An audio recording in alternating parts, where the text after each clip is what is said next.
Good afternoon. I'm Jimmy Choi, founding executive director of the J. Orrin Edson Entrepreneurship and Innovation Institute. And I'm so pleased to welcome you and thank you for joining us for this event, celebrating and learning from Black women entrepreneurs. The E&I Institute is ASU's pan-university resource supporting ASU students, faculty, staff, alumni, and the greater community in their entrepreneurial endeavors.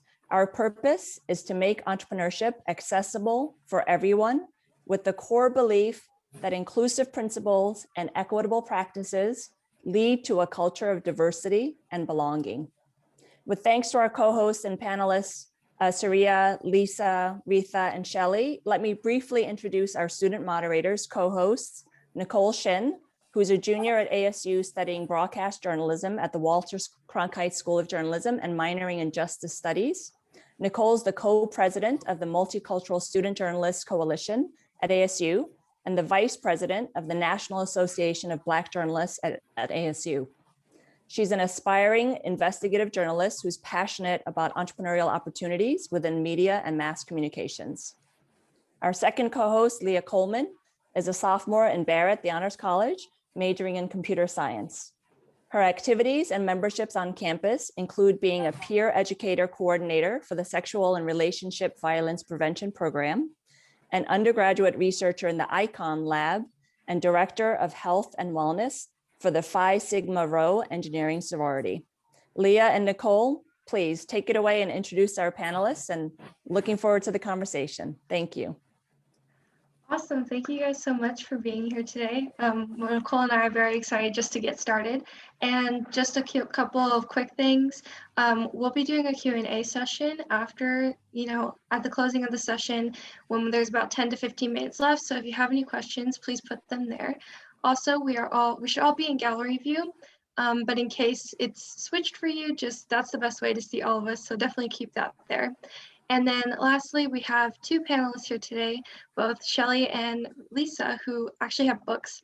And so we'll be giving out these copies of these books to random participants. And the way to increase your chances of this is to also, ask questions in the chat. And so just to get started, we'll do a few rapid fire questions, and then we'll get into like the meat questions later on.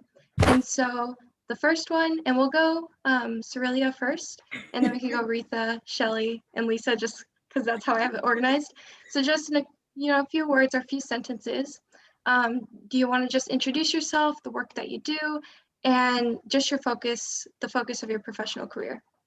Yeah, so thank you. So my name is Cerila Gaylord. I am the owner of Orchestrating Your Success. We are a project management service business that caters to small businesses in their different projects that they have. I'm also the project manager for what we call the Sin Phoenix, and which is run by the Arizona Hispanic Chamber of Commerce. And we help businesses that are making over $500,000 increase their revenue. They're all minority businesses. We look in the areas of exporting, helping them within the private sector, also helping them in the federal and state and local businesses as well. My background is IT. So love IT, went IT, and then moved away from IT and went into project management. So that is my career as well. So thank you, everyone. Okay, hi, I'm Aretha Hill, and I'm the director of the New Media Innovation and Entrepreneurship Lab at the Walter Cronkite School of Journalism. And I've been here about 14 years. Before that, I was a journalist in Washington, D.C. I was a Washington Post reporter for most of my career. And then I was a founding editor of WashingtonPost.com back in the bad old days of online in 1995, 1996. And then in 1999, I became the founding vice president for interactivity for BET.com. So I came here to run this incredible lab where most of my students are women, and we're learning how to use all the latest immersive technology for storytelling, to create apps, to do all kinds of things. And my business is Ancest Stories XR. which is a company that uses immersive technology to tell individuals' family history stories. Instead of looking at a picture of great-great-grandpa, if you have one, we will rebuild that world and let people sort of walk around in a different era and learn about their loved one, as well as the United States and what was going on back then. And thank you for inviting me. I'm Shelley Archambault, and I've spent my entire career in tech. I spent 15 years as actually one of the first Black female CEOs in Silicon Valley, built a company, MetricStream, over 15 years into a global market leader. I now serve on public boards like Verizon and Nordstrom. I advise companies and universities like ASU. And I'm also the author of Unapologetically Ambitious: Take Risks, Break Barriers, and Create Success on Your Own Terms. I'm also chair of the board of the Edson Entrepreneur and Innovation Institute here at ASU. Great to be here. Hi, my name is Lisa Geist, and I am an international speaker, author, and coach. And I work with entrepreneurs, small business owners, and CEOs, and helping them to tap into their purpose, develop products, and create profit within their businesses. I am also a mentor for ASU, a business mentor for ASU. I have been a member of the Forbes Coaches Council, as well as a contributor for the Huffington Post. I am excited to be here. I'm excited to pour into whoever is on this broadcast today. And thank you for inviting me. Thank you. We're so happy to have all of you here. And so then as another quick question, if we want to go in the same order, what is one word that comes to mind when you think of entrepreneurship? I was going to say freedom, but I think it's hard work. You know, after you get over the, hey, I'm a business owner kind of thing, and then you realize the work that you have to put into it, you know, I would say entrepreneurship is hard work. It's not easy. No, it's not. I mean, I would say basically disruption. And I always think of entrepreneurs as being innovators and people who disrupt. I mean, they're small business owners and, you know, of course, they're responsible for the bottom line, but I tend to lean towards more on the side of disruption when it comes to entrepreneurship. My word is courage, because you have to take so many decisions all the time when you do not have enough information. You don't have enough facts, you absolutely don't have enough resource, and you still have to take the plunge and move forward. So courage is my word. And my word is insecurities. And the reason that that is my word is because one of the things that I have personally learned, along with others that I have worked with, is that being on an entrepreneurial journey, you will have to deal with every insecurity that you ever thought you had, and those that you didn't even realize you had. And so that is my word, because you are going to have to conquer them in order to pursue your dreams. And so, okay, so before we get all into all the good stories and all the good questions, we'll have one more quick question for all of you. And just to get to know each of you a little bit more, what is something that people, what is something about yourself that people wouldn't expect, that people usually don't know? Well, I love to travel, but as I got older, I love to travel by myself. You know, I love the group things, but sometimes you just need to travel by yourself, and it's like, okay, this is what I'm doing, and I don't have to talk to anybody else to get their opinion, to gather people around and say, okay, what are we doing today? So I have become one of those solo travelers, which I kind of like. So. Definitely. I think for me, well, I'm a geek, and maybe that's, people know that about me, but I just love learning about new technology. And I'm not a programmer, but I love reading about it. I love trying to figure out how things like generative adversarial networks work, just so I can do my job and do my work better. And I just plunge into it until I figure it out. And so, yeah, I'm just like a geek when it comes to that. I love to cook. I founded and run a gourmet dinner club that I've been doing for over 15 years now. Oh, wow. Yeah. Wow. Well, for me, and I know those who are probably on this broadcast are not going to believe it, but I am an introvert, believe it or not. And I just push myself through in anything that I need to accomplish, but naturally I'm an introvert. Thank you so much to all of you for being here, and to all of our participants. We really appreciate it, and we're looking forward to this conversation. Also, I completely agree, Cerila, about the traveling thing. I don't like having to coordinate with people and like, oh yeah, we all have to make sure that you want to go to this restaurant. Like, I want to travel by myself so I can go where I want to go. But now we're going to move into like the big part of the conversation, ask you guys some deep questions. So my first question for all of you, we can go in the same order if that works, is what is an external obstacle that you have experienced as an entrepreneur? Meaning specifically something outside of your control, and then how did you overcome this obstacle? Yeah, I was thinking about this question, and I can remember early on in my career, I would be in meetings, like someone would invite me to a meeting, but it almost felt like as we were talking and having discussion, I felt like they didn't want me there. Like I shouldn't be there. And I was like, well, wait a minute. why am I getting this? I'm just as educated. I know my subject. I can talk to it. I have issues. I can talk to the issues, but I felt like I was kind of being pushed aside. Like my thoughts and, my solutions were just like, okay, whatever, let's move back over here. So, early in my career, when I've kind of felt like that, I was kind of quiet because I'm a kind of quiet person. And I was like, so what is going on? 25 in this room, and, you don't really feel like, okay, should I like speak up or should I do, what should I do?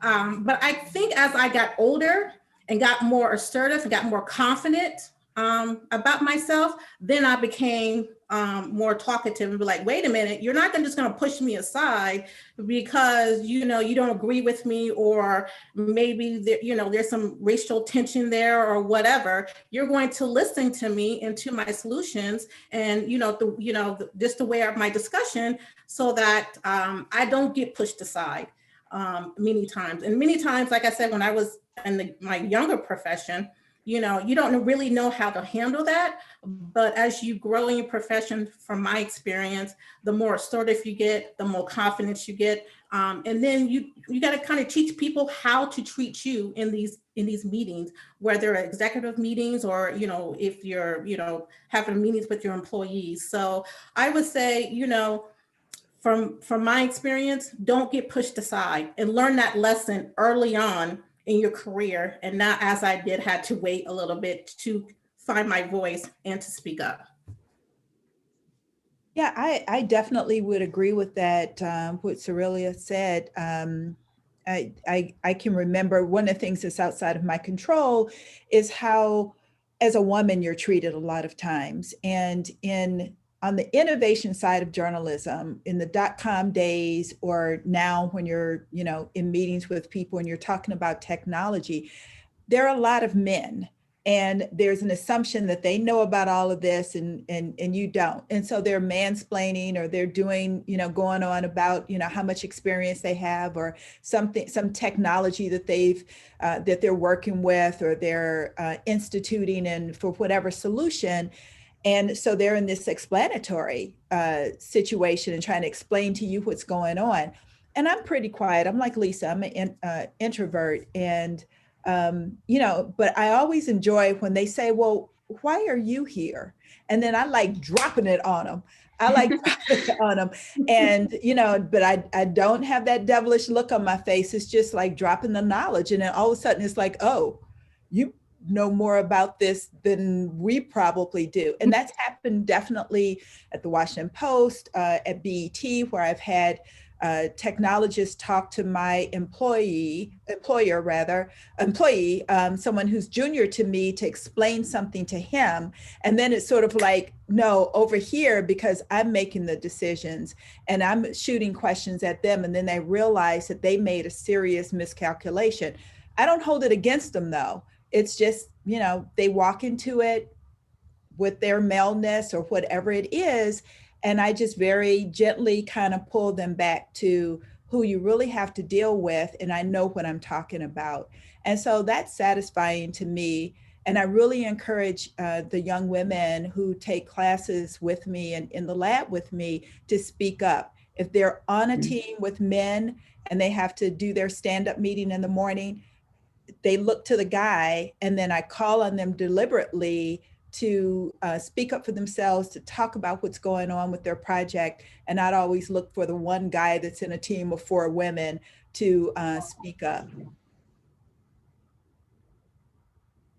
I would tell you, I took over Metric Stream, it was actually called Zaplet at the time, and the company was challenged, very challenged. And it became very evident early on that the value proposition, what they were trying to sell to the market, was not something the market wanted. So I needed to figure out a new value proposition. How could we leverage the technology to go solve a problem? Well, I did what I always do, which is, I need to find help. Let me tell you, asking for help is a strength. It is not a weakness. All right, let me repeat that. It's a strength. It's not a weakness. So I didn't know the answer, but there had to be one out there. So I went out and literally talked to some of the smartest people I knew. I asked them who they knew, right, that might have some views and perspectives, and gathered the data, the information, looked at different market sizes, et cetera, and found a problem to solve in compliance and risk management. So what I would tell you is, when you hit those challenges, and no matter what it is, if it's personally in terms of being heard, it's being taken seriously, whatever it is, you don't have to solve everything yourself. Take help. Other people have faced the same things that you're getting ready to go through. It's rare that you get a new job, a new opportunity, a new problem that nobody else has faced. So go leverage other people, find out from them, learn from them, so that you can actually achieve and excel faster than having to figure out on your own every step of the way. I love that. What I'm going to say is, I'm going to bring it back a little bit, because one of the things that was a huge issue for me was funding. In the beginning, funding was a huge issue. And I know that especially in the African American community, or the women of color community, we often run into roadblocks when it comes to that. So originally I was a little discouraged when it came to that, trying to find funding to start my business.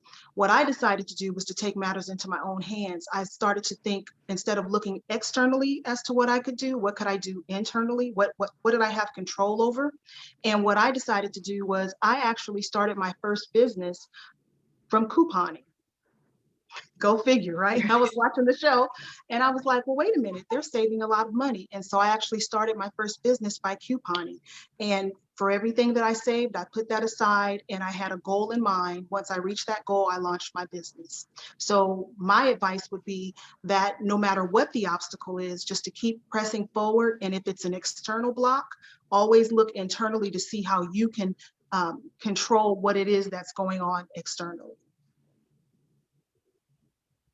Yeah, I think so that kind of leads really well into our next question. And our next question is, what was an internal conflict that was most prevalent to you in your journey, and why was that? And I'm curious, especially too, since a lot of you seem to identify as being a little bit more introverted and having to really reach into yourself and taking that time to become assertive and to be confident, if maybe you could speak to that a little bit more too, or if there was another internal conflict that maybe was more prevalent for you. Yeah. So I like what Lisa said, like when she said, when you're in entrepreneurship, every insecurities come out. I can attest to that. I mean, every insecurity came out. I was like, oh God, I was almost like in a freeze. Like, what should I do? And I had to tell myself, Cerila, if you don't get out there and press forward and get out there and do what you need to do and speak about your business confidently, and go out there and network and, go out there, whatever the challenges is, move past it, that your business was never going to make it. So one of the insecurities that I had was, I didn't think I was a good speaker, right? I didn't like getting up in front of people. I would actually run away for those type of opportunities. And then I had an opportunity to do a workshop. And I was like, Cerila, you just need to put that workshop together. You need to get out there. You need to speak about it and be confidently about what you're doing. And then as I did more workshops and got more in front of people, I got more confident. I was like, wait a minute, I can do this. And then I would look at other people and how they speak. I was like, wait a minute, I would be better than that person. So, you know, like I agree with Lisa, you know, when you are an entrepreneur, all those insecurities that you had or the ones that you didn't think you had, they come up real fast because you are the speaker for your business. You are the ambassador. So if you don't speak about your business, who else is going to speak about it?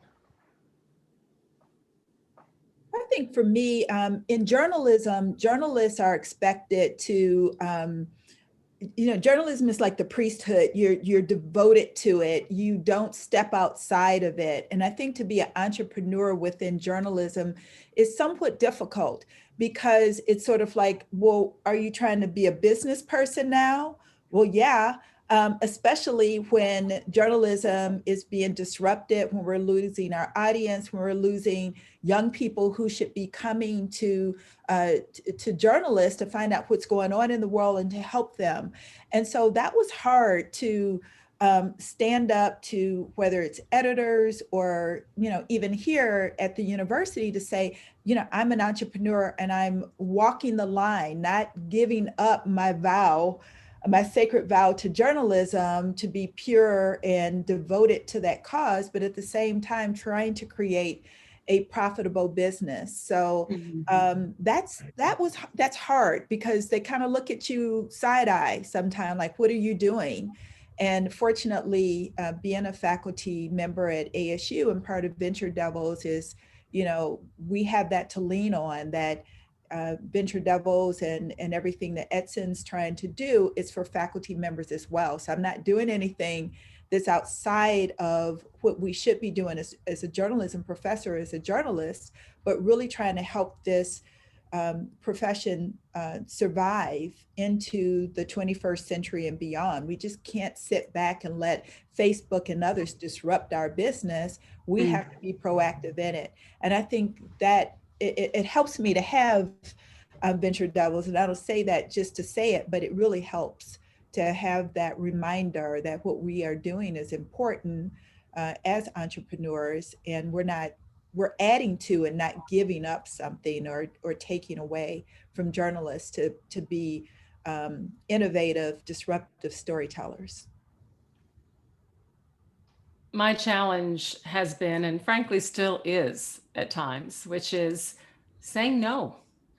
It's saying no. It's not taking on too much on the plate, because it's important that you do what you're supposed to do well. And especially when you're an entrepreneur, it takes so much focus, attention, and time that if you're also adding on other areas of things that you're doing, the one thing that's going to suffer is your business, because there's nobody else that's on top of it but you. So it's really important to be able to set your priorities and to say no when you have to say no. And one of the things that I learned to do was not just say no, but to ask myself, am I actually the best person for this, whatever it is I'm being asked to do? And if I'm not, and I can think of someone better, then I recommend somebody else, right, to go do it. So I'm still being helpful, even though I'm not taking it on directly myself. I love that. One of my internal issues was actually dealing with childhood issues, of some of the pain that I had gone through as a child. And that's why I mentioned the insecurities earlier. And what I learned to do through my entrepreneurial journey, because it forced me to have to deal with them, have to look at them and address them, is I learned how to actually come up with a little system that I use. And maybe this can help someone on the broadcast as well, so that you're not fearful of moving forward. But what I learned is that whatever is your pain point, believe me, there's someone else out there who's also feeling that same pain point. That is a potential product. That's potential profit. And all you need to do is revisit that pain point, evaluate that pain point, and then learn how to leverage that pain point to build your empire. So that's what I really want to stress here on this broadcast today, that whatever you've been through, I always say the pain is not in vain. So make sure that you move forward with that mindset, that whatever you have dealt with in your life, no matter what it is, you can actually now package that and put that out to heal someone else or help someone else. I love that. I've always like been taught that if you are struggling with something, to just remember that there's someone who's going through the exact same thing. And that's why it's good sometimes to be vocal about your struggles to help people that like would resonate with it. But I've never thought about it like that in the entrepreneurial sense. And I also really appreciated the point you made, Shelley, about just like being able to say no to things. That's a huge issue that I know like myself and other young students my age are dealing with. Just we feel like we have to do all the things all at once. And it's really important to just not overbook yourself, because you can't do the best that you can if you're just stressed and you're tired all the time because you signed up to do a million things when you don't have the capacity to. So kind of moving forward into our next question, it's a little bit of a shift, but you guys each touched on it a little bit earlier. It's why do you think representation matters in entrepreneurship? Why do you think representation needs to be done to celebrate more diverse perspectives in entrepreneurship and include a variety of talents or backgrounds? Well, I guess I'll start. I can remember when, during my childhood, I used to have uncles and aunts that owned small businesses. There was nothing big. They had like a little boutique, or they had a little cleaning business or something like that they were doing on the side. Now, I never thought I would be a business owner. My goal was to graduate college, get a good job, and, retire after 25 years. But when I look back at that and seeing my uncles and aunts and, cousins having small businesses as I, grew up, that was insightful for me. I mean, we had, Black African and, Americans or, businesses out there. And I didn't really know it had an effect on me, that I could be a business owner as a child, As far as, being more diverse and inclusion, having events like this, I think getting people around the table or at events talking about our experiences, because we all have different experiences, right? And giving our thoughts and ideas to whatever topic that is, I think it helps to bring, just bring more people, get more people educated about who we are, okay, and what we can do and how we can do things together. African Americans and other people of color, we've always been entrepreneurs, and we've had to be just because of discrimination and everything in this country. If you think about the years after the Civil War and there were less than 10 million African Americans in this country. And so doing, Reconstruction on into, recent times, you couldn't use a lot of white businesses. So if someone died, you just didn't throw the body into the ditch. You had your own mortuary services. You had your own, everything. And my family has always been a part of that. And I take that as a point of pride, that we've had to recreate America in miniature from sea to shining sea as a very small group of people relative to the larger population. We've always done that. Definitely Hispanic people and Asian people have done that as well. Also, there are so many problems in society that need to be solved, and all of us need to be in there with those solutions. Bill Gates has a new book out, and I just so admire him and the way he thinks about things, and he's trying to solve these big problems. But in every community, we have big and small problems that we need to solve, and I want to see every person contributing to that and trying to solve the problem of climate change or violence or, just any, children being abused and affected. And I want all shoulders at the wheel so that humanity can grow and be better. And it's important that women and minorities, people of color, the disabled, you name it, that immigrants, that we're all helping to solve the problems of this country and the world. We can't afford to leave people out. Yep. On top of all of that's been said, which I fully agree with, study after study after study after study, and I can keep going. There have been thousands of studies that have all proven that diversity at the top, at the board level, at the leadership level, at management level, and throughout the organization improves innovation, improves overall performance, improves customer orientation, improves the environment in which people are able to operate and execute. I mean, I don't even know why we are still talking about this. I just always, I find it mystifying that despite all of the evidence, all of the data, that there's still organizations out there that don't see this as an important imperative. That is so true. Another component to it also is, if you can see it, you can be it. If you can see it, you can be it. So for women of color, African-American community, if we don't have those examples, if we're not able to see ourselves in those positions or see ourselves starting those businesses in those industries, then it becomes harder for generations to come up and say, yes, I can do that as well, or I can be that as well. So it's very important for that reason as well, that we, come together and for those of us who are here now talking about it and really moving on our dreams, that we are the example for those who are coming behind us to say, you know what, they did it, I can do it too.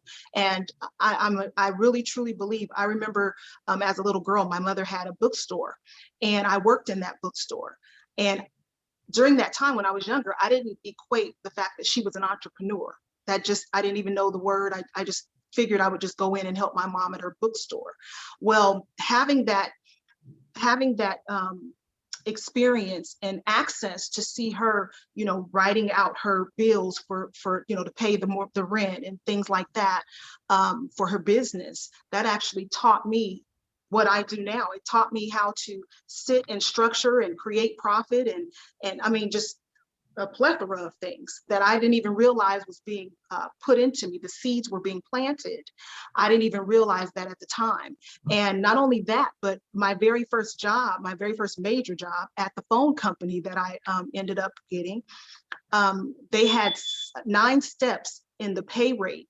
And at 18 years old, I came in at step 8 because I worked in her store, because I had work experience in inventory and customer service and plethora of other things that I used to do for her there. So it definitely is important for others to see us in those roles, because once they see us, they'll start to believe it and then they'll start to be it.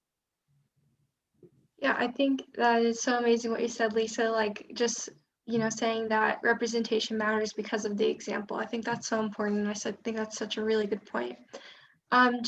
Before we go into the questions, we're going to have one more question geared to each of you specifically. So, and then after that, we'll answer some of the questions that were put in the Q&A chat. So the first question will be for Retha. And my question for you is, what advice would you give to someone who wants to take an interdisciplinary approach to entrepreneurship? Because for instance, in your lab, I'm just curious if you needed a lot of domain knowledge in computer science as well as journalism, and if so, kind of how you were able to how you intentionally got experience in both, so that way you could combine them. Yeah, I think it's just a matter of being curious and want to succeed. And I'm asked quite often by others in this immersive field, how do you get young students and especially young women to learn so quickly to do immersive media and to create some really good projects? And it's like, when they want to do something and they're excited about doing something, they'll walk through fire in order to learn how to make it successful. So it's being encouraging, telling them that learning to program is like learning any other language. Some people are better at it than others, but don't let people tell you that you have to be have a special brain for math or a special brain for, programming any more than you have to have a special brain to learn Spanish or to learn how to cook. You can do that. And that's just the approach that I take. I don't allow any negative talk that, oh, I'm stupid, I can't get this. No, we don't go there. And I celebrate them, you know, every time they achieve something. And, you know, it's, of course it's possible. And yeah, that's pretty much it. And it works. Yeah, I can attest to being in Retha's class and how encouraging she is. And going into like developing our business, my partner and I had no idea like about coding or building apps or anything like that. And Retha really pushed us to move to that next step. My question is for Shelley. The name of your book really just like resonated with me. And I wanted to ask you, what does it mean to be unapologetically ambitious? What does that mean in your career? And what does that mean for your life? So first of all, let me just tell you what it doesn't mean. It doesn't mean that you are ruthless and cutthroat and stepping all over other people and taking all the credit. And I mean, that's just being rude. All right. That has nothing to do with ambition.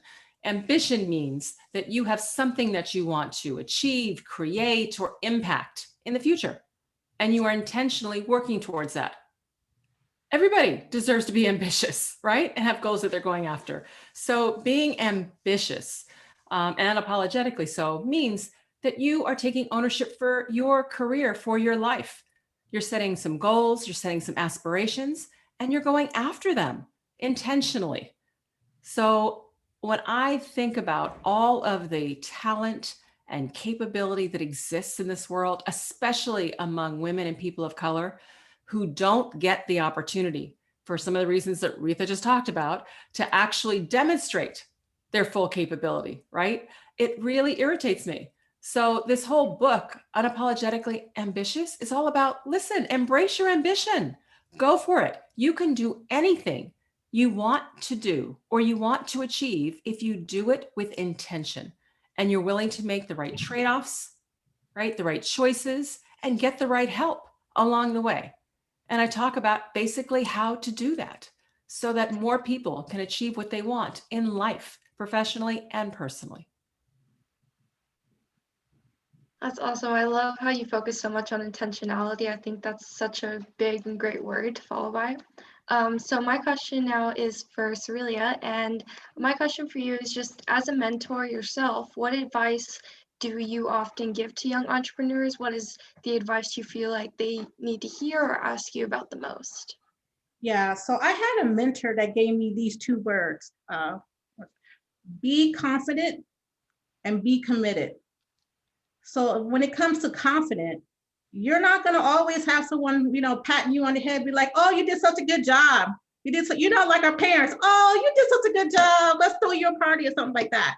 When you're in entrepreneurship, that has to come within.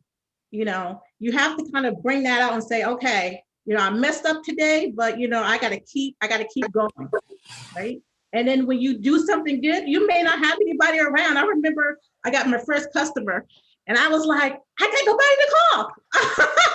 You know, I was just like, I had to, you know, celebrate myself. But there's moments where you're not gonna have anybody there. And you have to dig up that courage to say, you know, I gotta do this, or, you know, I gotta pat myself on the head. And when obstacles come, you gotta keep going. You know, it has to come within you. And then be committed. I always use be committed because I think as entrepreneurs, sometimes we give up too quickly. You know, when an obstacle comes, you're like, I just can't do it anymore. You know, have money problems. I just can't do it. I'm just gonna quit, you know?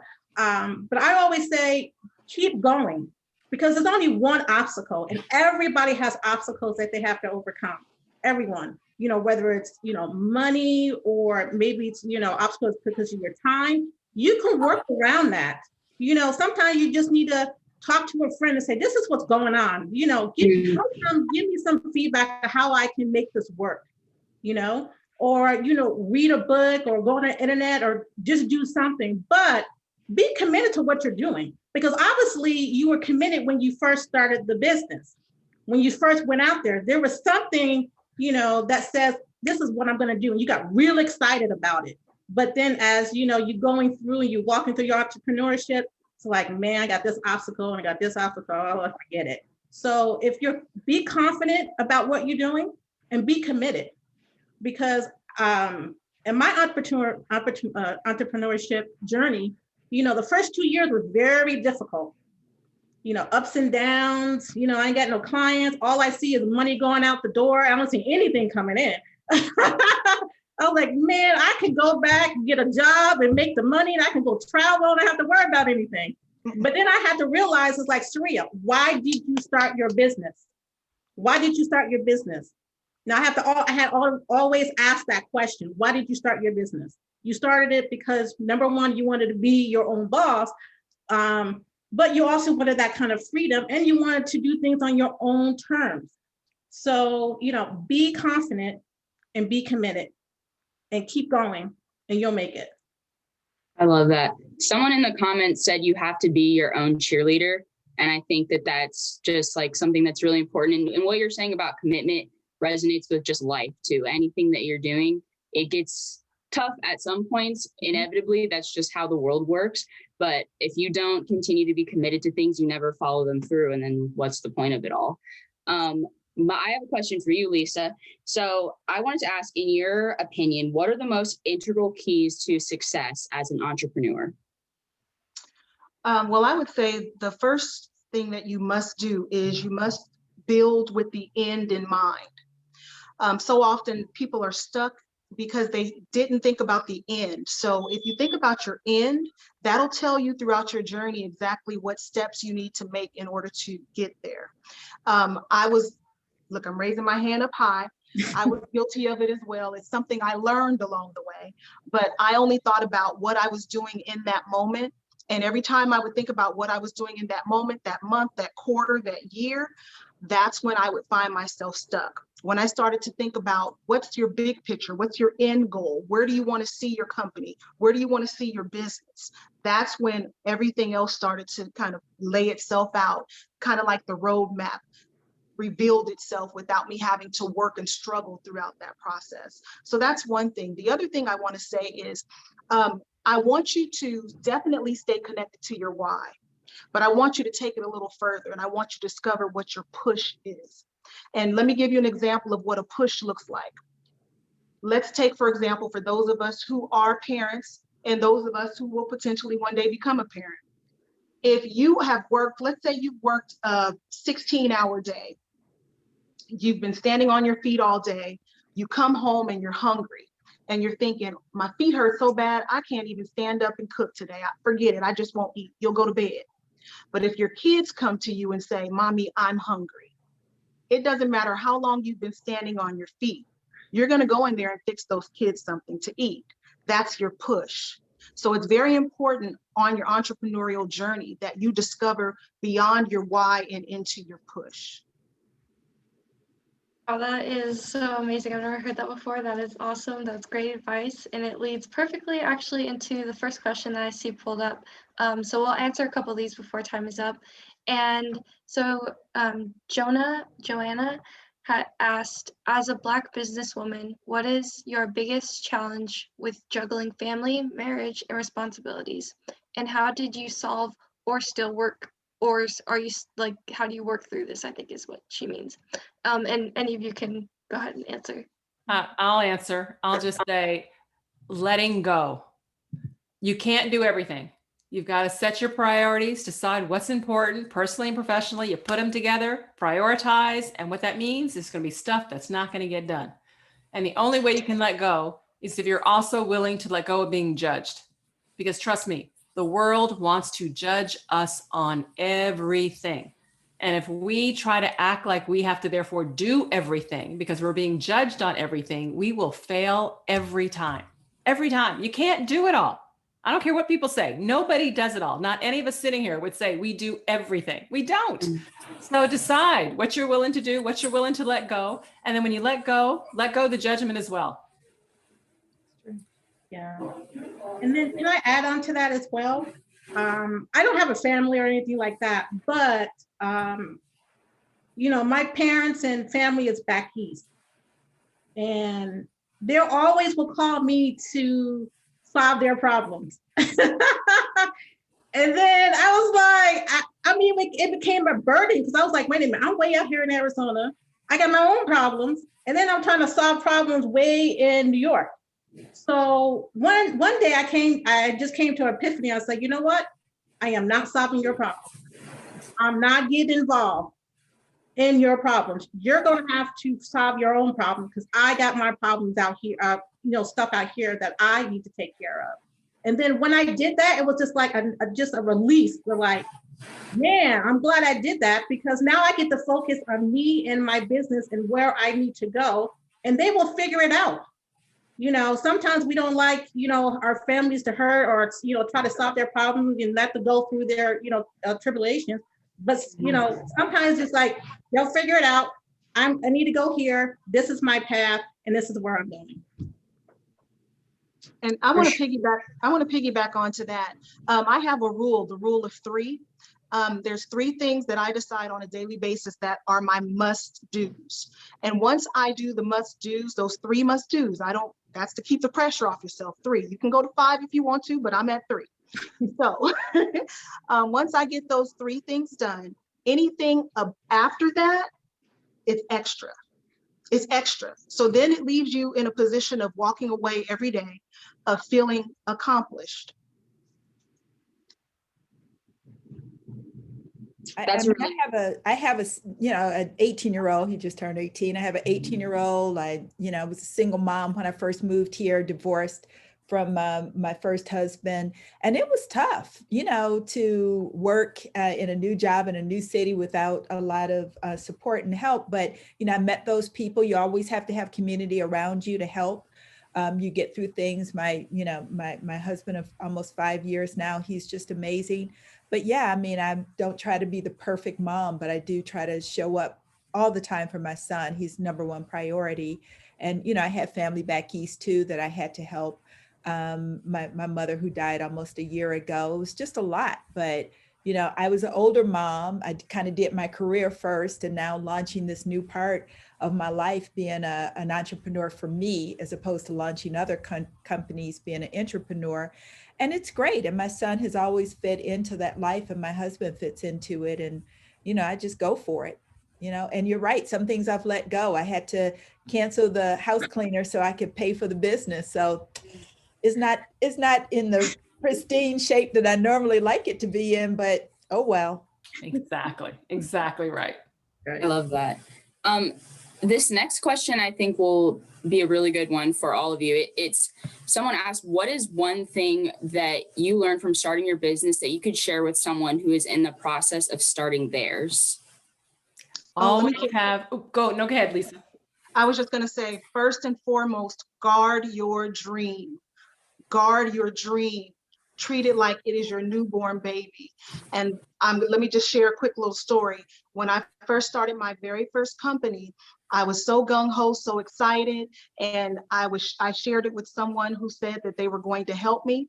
They said, just do these items and then we'll meet back up and everything will be fine. And once we met back up, I checked to see the register to see if it was a registered company, and it was. But I had checked 2 weeks prior and it wasn't.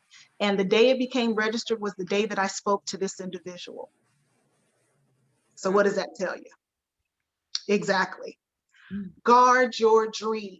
Make sure that you have all the legal things in place that you need prior to actually going out there and just exposing it to the world. That would include, when you speak with someone, an NDA, a non-disclosure agreement, having that in place so that can't happen to you where they take your dream, your ideas, and then go on and open up their own business. Luckily, I didn't share everything, so they didn't have all of the components, but you definitely want to guard it. So that's the number one thing that I would give. That's the advice that I would give. And what I was going to say is make sure that you're always ready to explain really simply what you do. And it's always best if you describe what you do by focusing on the problem you solve. That's what people will remember, is what problem you're solving. Because then when they have the problem, they'll think of you versus just the benefits you offer. Because people don't think about their own life in terms of benefits. They think about it in terms of problems. I would say I started my business in 2015. I actually should have started my business 3 years before that. And the reason why I didn't do it, because I got too comfortable. I had a good paying job. I was traveling. I got bonuses. Life was good. I was living in that comfort zone, boy. And I did not want to come out, right? So when you, like Lisa said, when you have something that's, a dream of an idea, go for it, because you never know, you may wait, and it might be gone. Somebody else may have an idea, and that was your idea. So don't wait, just go for it. That's my advice. Co-sign all of that.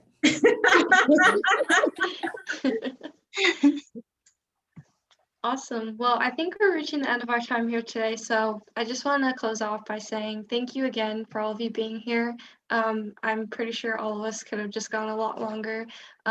So thank you so much for your time. And thank you for all the panelists who asked questions and who've been contributing in the chat. Yeah, so with that, I think we can close off. I don't know if, Thank you. Thanks for having us. Thank you. Yes. thank you, everyone. Thank you. This was an awesome conversation. Yeah, All for right. sure. Bye-bye. Great job. Thank you again so much. I just wanted to say how wonderful this was and how much we appreciate your time and your wisdom and sharing with us. So thank you very, very much. Remember, some of you are going to get copies of Shelley's book and Lisa's book. So stay tuned. We'll be in touch with you. Appreciate you. Thank you. All right. Bye-bye. Bye, Great to everyone. meet you all, ladies. Bye, everyone. Yep. Nice to meet you.